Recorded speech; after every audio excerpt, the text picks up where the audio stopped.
Esselamu Aleyküm. Ben Abdülahad Abdülaziz.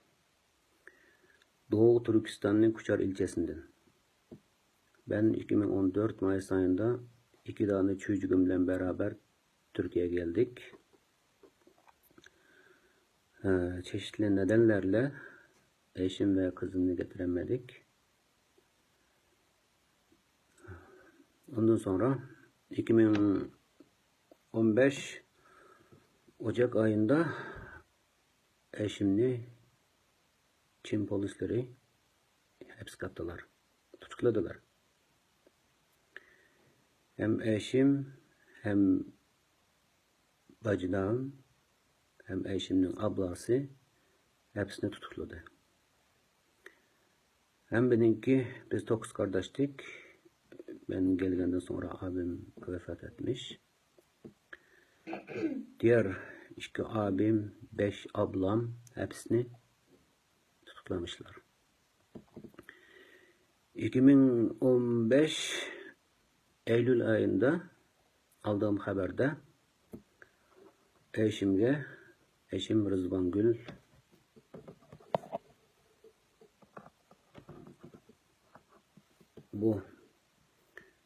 eşim Rızvan Gül Aziz ve kızım Muhlise Abdülahad. Eşim Rızvan Gül'e 10 senelik hapis cezası vermişler. Hem bacınağım Aziz Abdurrahman ve onun eşi, yani eşimin ablası Gülcennet Abdülkebirler'e 10 seneden hapis cezası vermişler. Yine başka benim bu fotoğraftaki benim kardeşlerim, bir abim ve 2 ablam. Diğer abim ve ablamlarının fotoğrafları yok bende. Çünkü 3,5 senedir onlardan hiçbir haber alamıyorum.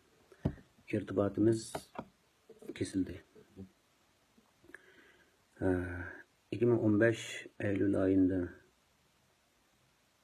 sonra aldığım haberde eşim Rızvan Gül 10 sene hapis cezası, ablası Gülcennet'te 10 sene, bacınağım Abdülaziz Abdurrahman'a 10 sene hapis cezası vermişler. Hem bir ablam, bir abimge birisi 6 sene, birisi 7 sene hapis cezası vermişler.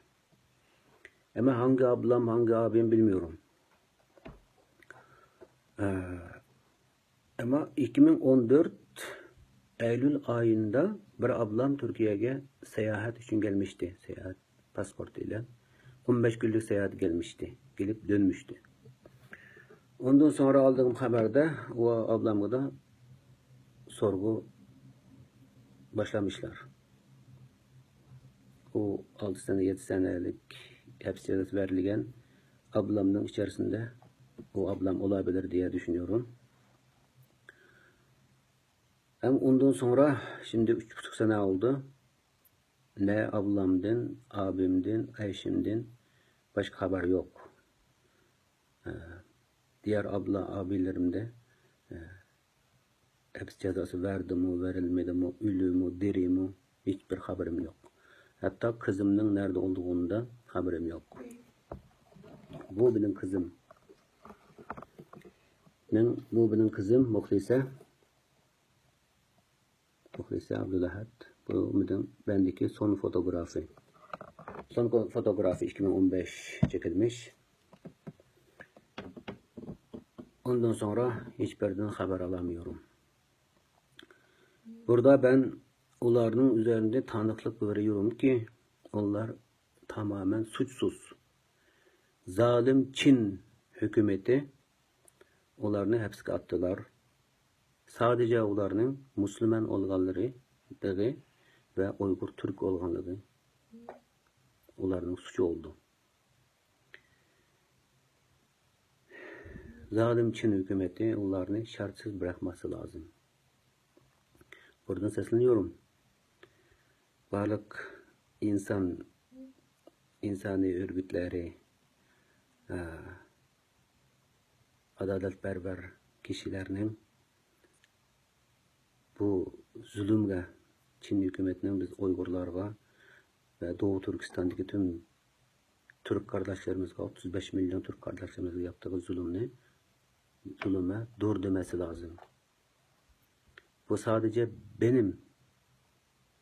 tek benim bir ben tek bir insanın başı gelgenler. Şimdi benim sadece bildiğim yetti kardeşim, eşim ve onun ablası ve benim bacılarım 10 kişi hapistediler. 10 seneden 6-7 seneye kadar ceza vermişler. Bunlarga tüm dünyadaki insan hakları örgütlerinin ki sessiz kalmamasını istiyorum. Oradan tanıklık veriyorum. Bunlar suçsuz. Bunların suçu sadece Müslüman olganlık, Uygur Türk